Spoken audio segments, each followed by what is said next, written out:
Hi guys, welcome to all. இன்றைக்கி நம்ம செஷனில் என்ன பார்க்க போகிறோம் அப்படின்னு பார்த்தீங்கன்னா, தமிழில் நம்ம நியூ சிலபஸ் பேஸ் பண்ணி நிறைய டாபிக்ஸ் பார்த்துட்ருக்கோம். அதோட சீரியஸ் தொடர்ச்சி தான் இது. ஸோ இதில் பார்த்தீங்கன்னா இணை எழுத்து அப்படின்ற டாபிக் தான் இன்றைக்கி பார்க்க போகிறோம்.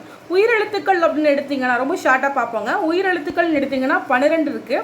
இதில் பார்த்தீங்கன்னா 5 குறில் எழுத்துக்கள் இருக்கும், 7 நெடில் எழுத்துக்கள் இருக்கும். இந்த உயிரெழுத்துக்கள் ஒன்றோட ஒன்று இணை எழுத்துக்களாக இருக்கும். இணை எழுத்துனா ஃபஸ்ட்டு என்ன, ஒலிக்கக்கூடிய சவுண்டு, ஓகே, அதை பேஸ் பண்ணியும் அது உருவாகக்கூடிய இடத்தை பேஸ் பண்ணியும் ஒற்றுமையாக இருக்கிறது தான் நம்ம இணை எழுத்துன்னு சொல்லுவோம்.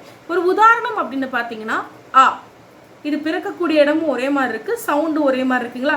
இதே நெடில் ஆ அப்படின்னு பார்த்தீங்கன்னா அதில் கொஞ்சம் உச்சரிப்பு சவுண்ட் மட்டும் அதிகமாக வருங்க நமக்கு.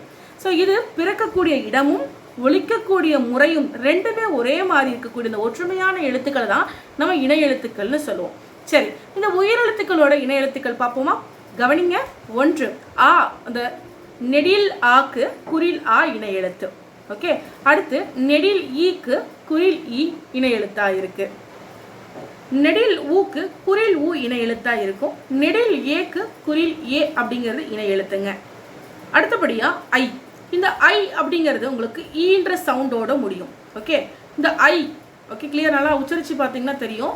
அதனால இந்த ஐக்கான இணை எழுத்து எது அப்படின்னு பார்த்தீங்கன்னா குறியில் இருக்கக்கூடிய ஈ தான் ஐக்கான இணை எழுத்து. அடுத்தபடியா நெடில் ஓக்கு பார்த்தீங்கன்னா குறில் ஓ தான் இணை எழுத்து. அதுபோல் அவுக்கு எடுத்தீங்கன்னா என்ன இணை எழுத்தாக இருக்கும், உச்சரிக்கும் போதே உங்களுக்கு தெரியணும், அவு ஊ அப்படின்னு சொல்லி முடியும். ஸோ அந்த ஊ தான் இணை எழுத்து. இப்போ இந்த உயிரெழுத்து 12 இருக்கக்கூடிய இணை எழுத்துக்களை நம்ம பார்த்தோம். இந்த இணை எழுத்துக்கள் நல்லா கவனிச்சிங்கன்னா நான் டிஸ்பிளே பண்ணியிருக்கேன் பாருங்க, இதுதான் இதோட பேர் தான் இப்படி நம்ம சொன்னது. ஸோ இந்த பேர் தான் நமக்கு வார்த்தைகளாக மாறும். அதுக்கு ஒரு சின்ன உதாரணம் நான் சொல்கிறேன். அதுக்கு முன்னாடி 2 விஷயம் நீங்கள் மெயினாக கவனிக்கணும். ஒவ்வொரு பேருக்கும் இந்த ஆ அப்படின்னா ஆ இருந்ததா, 2 வித்தியாசம் மட்டும் இருக்குங்க. ஐக்கு மட்டும் என்ன பண்ணுறோம், ஐயோட இணை எழுத்து ஈ, அதுபோல் அவ்வோட இணை எழுத்து அந்த உச்சரிப்பை பேஸ் பண்ணி ஊ வருது. கிளியர். ஸோ இதுக்கு அடுத்தபடியாக நீங்கள் பார்த்தீங்கன்னா இதுக்கான ஒரு எக்ஸப்ஷன் கேஸ் இருக்குது. என்ன அப்படின்னு பார்த்தீங்கன்னா அக்கு. இந்த அக்கு ஆயுத எழுத்துக்கு வந்து பார்த்தீங்கன்னா இணை எழுத்துக்கள் கிடையாது. கிளியர். இது ரொம்ப முக்கியமான விஷயம், ப்ரீவியஸ் இயர் கொஸ்டினில் கேட்ட இம்பார்ட்டண்டான கொஸ்டின். ஸோ அடுத்தபடியாக இதுக்கான உதாரணங்கள் கவனிங்க. அம்மா, ஓகே, அம்மா. ஸோ இந்த இடத்துல மா நெடில் மா இருக்கா, எண்ட், அந்த வார்த்தை முடியும் போது நெடில் மா இருக்குது. இந்த நெடில்மா நீங்கள் எப்படி எழுதுவீங்க, பிரித்து எழுதும் போது இம்மு கூட்டல் ஆ அப்படின்னு எழுதுவோமா. ஸோ அப்போ அந்த ஆ அப்படிங்கிறது எண்டில் இருக்குது. உச்சரிப்பில் பார்த்தீங்கன்னா ஆவோட சவுண்டு எண்டில் இருக்கும். ஸோ அப்போது இதுதான் நம்ம என்ன சொல்கிறோம், அந்த உயிர் இணை எழுத்துக்கள் அப்படின்னு சொல்கிறோம். இந்த இடத்துல உச்சரிப்பில் நீங்கள் எழுதும்போது மா நெடில் வருது, அங்கே ஆ அப்படிங்கிறது இருக்குங்க, அதை தொடர்ந்து குறில் ஆ வரும். கிளியர். இதுதான் இணை எழுத்து. இன்னும் நிறைய எக்ஸாம்பிள்ஸ் அப்படிங்கிறத நான் டிஸ்பிளே பண்ணியிருக்கேன், நீங்கள் நோட்ஸ் எடுத்துக்கோங்க, இது முக்கியமான ஏரியா. ஸோ அதை தொடர்ந்து அடுத்து மெய் எழுத்துக்களுக்கு போகலாம். இந்த மெய் எழுத்தில் என்னென்ன இணை எழுத்துக்கள் இருக்குது, இதை எத்தனை வகையாக பிரிக்கிறோம். ஓகே, இந்த மெய் எழுத்துக்கள் அப்படின்னு எடுத்திங்கன்னா மொத்தம் 18 எழுத்துங்க. இதில் 6 ஆறா 3 பேர் பிரிக்கிறோம். 1 ஃபர்ஸ்ட் திங் மெல்லினம். மெல்லினம் அப்படின்னு பார்த்தீங்கன்னா 6 எழுத்துக்கள் நம்ம ஒதுக்குறோம். ஞன நமன அப்படின்னு நம்ம படிச்சிருக்கோம். அதுபோல் அடுத்து பார்த்தீங்கன்னா வல்லின எழுத்துக்கள் 6 இருக்கும், இடையின எழுத்துக்கள் 6 இருக்கும். இந்த மெல்லின எழுத்துக்களும் இடையின எழுத்துக்களும் காம்பினேஷன் இணை எழுத்துங்க. இந்த இடையின எழுத்துக்கள் என்ன அப்படின்னு பார்த்தீங்கன்னா லாஸ்ட்டாக நான் சொல்கிறேன், கவனிங்க. ஃபர்ஸ்ட்டு இந்த மெல்லின எழுத்துக்களில் ஞாக்கான இணை எழுத்து என்ன அப்படின்னு பார்த்தீங்கன்னா கா.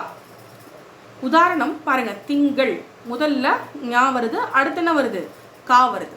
ஸோ இது போல தான் இந்த மெல்லின எழுத்துக்களும் வல்லின எழுத்துக்களும் ஒன்றோடு ஒன்று இணை எழுத்துக்களாக இருக்குது. ஸோ அடுத்தது கவனிங்க, ஞா சா. இந்த ஞா உதாரணத்துக்கு பார்த்தீங்கன்னா மஞ்சள் சொல்லலாம். ஓகே, இந்த ஞாக்கு அப்புறமா என்ன வருது, சா வருது. இது போல் ஒவ்வொரு எழுத்துக்களும் ஒன்றோடு ஒன்று இணைஞ்சிருக்கும். அடுத்து கவனிங்க, இன் அப்படின்னு பார்த்தீங்கன்னா அதுக்கான இணை எழுத்து டா. அடுத்தது இந்து. இந்த இந்துக்கான இணை எழுத்து என்ன அப்படின்னு பார்த்தீங்கன்னா இத்து. அடுத்து பார்த்தீங்கன்னா இம்முக்கான இணை எழுத்து இப்பு. உதாரணம் அப்படின்னு பார்த்தீங்கன்னா பம்பரம். ஓகே, இந்த பம்பரம். கிளியர். ஸோ இந்த இணை எழுத்துக்களை நீங்கள் தெளிவாக பார்த்துக்கோங்க, இதில் வந்து கண்டிப்பாக நமக்கு கேள்விகள் வரும். ஸோ இம்மை தொடர்ந்து இப்போ வருங்க. ஸோ இதை இணை எழுத்துன்னு சொல்கிறோம். அடுத்தது கவனிங்க, இன் இர். இன்னோட இணை எழுத்து இர், அந்த பறவைக்கு வரக்கூடிய ரா. அந்த இரு தான் நம்ம யூஸ் பண்ண போகிறோம். இன்னுக்கு அந்த 2 சொல்லி இன்னுக்கான இணை எழுத்து அப்படின்னு பார்த்தீங்கன்னா இரு தான். கிளியர்?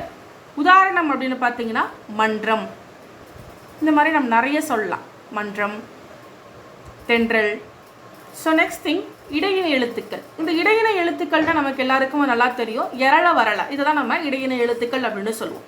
ஸோ இதை பொறுத்த வரைக்கும் இதுக்குள்ளேயே ஒன்றுக்குள்ளே ஒன்று காம்பினேஷன் ஆகிக்கும். அதாவது அதுக்கு இதுலேயே இணை எழுத்துக்கள் இருக்குன்னு சொல்கிறோம். இந்த 6 ஒன்றோட ஒன்று மேட்ச் ஆகி வரும். ஓகே. ஸோ அடுத்து கவனிங்க, இதுக்கு ஒரு சின்ன உதாரணம். கொய்யா, கொய்யா. ஓகேவா? எரள வரல. அந்த யா பார்த்தீங்கன்னா ஈயை தொடர்ந்து நெடில் யா வரும். அதே எழுத்து தானே ஓரின எழுத்துக்களோட இணை எழுத்தாக வருது. அடுத்தபடியாக பார்த்தீங்கன்னா அவர், எரள வரலன்னு சொன்னோமா, இந்த வா அப்படின்றது ராவோட அந்த இரோட இணைஞ்சி வருது. ஸோ இது இணை எழுத்து.